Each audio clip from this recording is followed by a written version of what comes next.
Hi everyone, welcome back to Programming Ways. Today we are going to learn about race conditions in the context of front-end development. Now, race conditions in the context of asynchronous API calls occurs when two or more operations are racing to complete, and the outcome depends on the timing of their execution or timing of their response. This issue can lead to unexpected behavior, incorrect data or incorrect state of the front end application, and it can also lead to data integrity issues.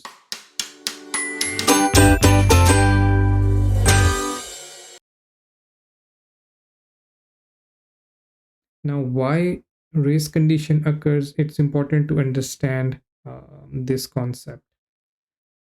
From the front end, we are calling our APIs to the backend asynchronously. So the concurrent API calls can happen from different parts of the application based on different user inputs or different interactions.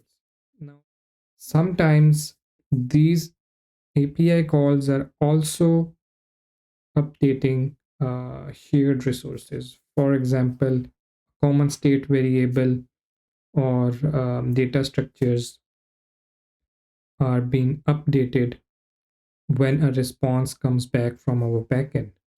So another scenario is the order of execution. So order of execution is also something which can lead to race condition issues, especially when we are calling data asynchronously. Now this can be avoided using the promises and the asynchronous await, which is present in JavaScript or TypeScript. But then again, based on the user events, user clicks, or user interaction with our application, we might not be able to control this order of execution as well. So all these things lead to race condition, and the whole idea of this video is to give you a very simple and minimalistic solution that should work not just for React and front end, but it should work for most of the programming languages where asynchronous events are occurring. So let's get started.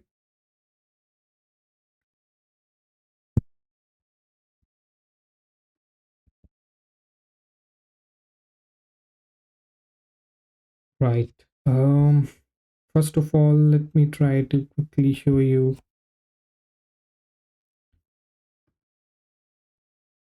a very basic order of execution reproduction of this issue. So you see we are fetching an API which is called items, and we are fetching an API which is items 2, and they both are dispatching and updating a single state variable. um, that variable we are trying to then loop through that list which returns from these API responses, and then this list we will be able to see what is happening with this. So if I quickly show you the very basic backend node server that I have, so one items call returns list of 10 items, but it takes 5 seconds. But the other call takes just returns just 2 items, but it takes 3 seconds to return. So you can imagine what should happen when we are going to be calling items and then items 2. So ideally the items 2 response should be the one which should be displayed to the user. um, but let's see how it works. So if we just refresh this, we will see response 1 comes up, then response 2, and then it just goes to the items 1 all the time, which was the number of items, which was 10. Although based on the code it should always have been 2 items, which is the second API call as expected from the code. Now you would probably say, why are we calling these two without using any we could use a synchronous solution here by using asyncawait and those things. But the real scenario of this issue could be a user input. So you cannot really control what event is going to happen. So for example, there's a page and there is a slider bar, and the page by default shows users 2 items, but the slide when they click on the slider bar, it shows 10 items. So when the page loads and they quickly scroll the slider bar, so those two API calls are now going to race with each other, and at that point we don't know which response will get earlier and which should be updated. So that asynchronous behavior we will try to handle. So we will again use the same backend server that's pretty much trying to uh, send results the way we need. So we will just make some changes on our front end projects. I'll quickly show what is happening. It's a very simple code with React and Redux toolkit as a store. So if you see here, we have a very basic store which is using the root reducer, and if we see root reducer, we just have one data slice. So if we go into slices, you'll see there is just one fetch which is happening, and then a very basic slice code we have an items array as a state variable, and then some status and error variables as standard. And in our reducers, we are looking at the state of the fetch data, and then when it succeeds, we save the data to the items state variable in our store.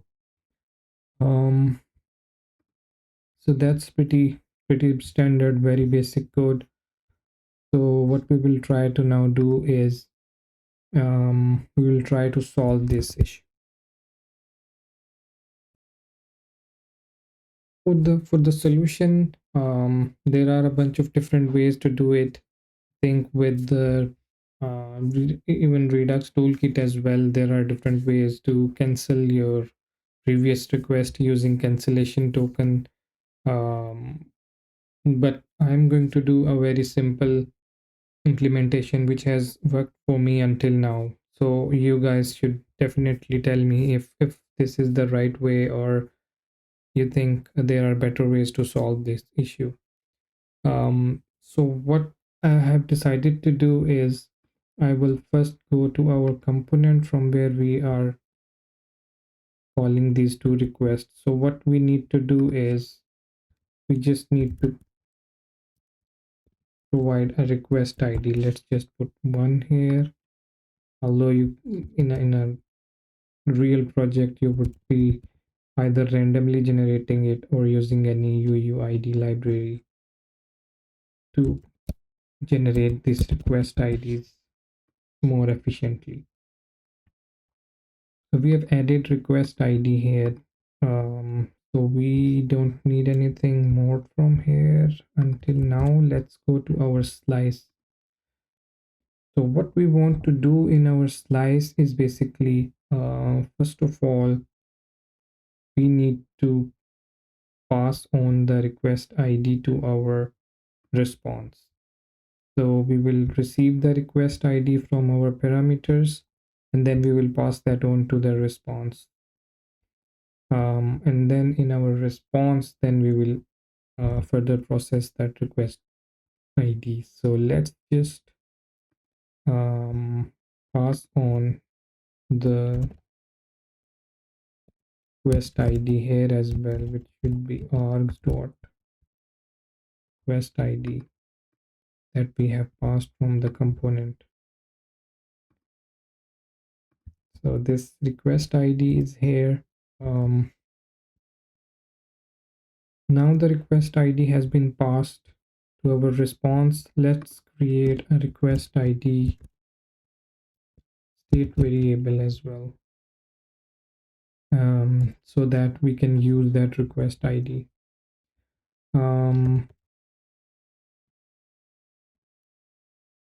so we have added the request ID. Now we need to just add that request ID reducer for this so that we can use this to set the request ID. So this reducer will just do state dot request ID assigns payload. Sorry, should be action. This should be action dot payload. Right. So we have defined the reducer as well. Now we just have to use this request ID. So in our succeed call, when this gets succeeded, here we need to check what we need to do. So we will get the request ID here that we've passed from here. So this request ID is now available here. And we just need to add a check here. If request ID is equal to state request ID,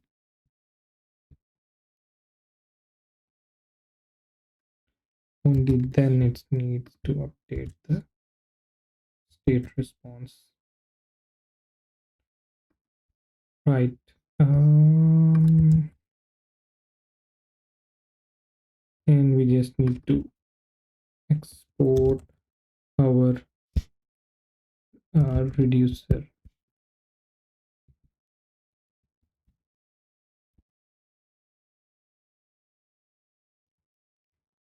So our reducer has been exported, and I think our slice is now ready. And now all we have to do is we just have to dispatch that request ID with the request ID.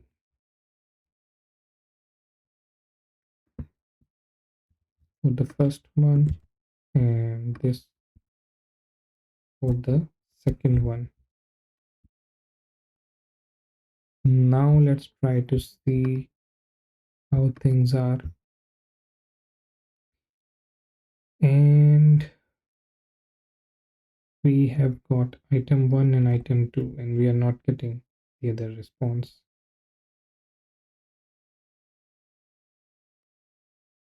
Yeah, we can try again. Try again.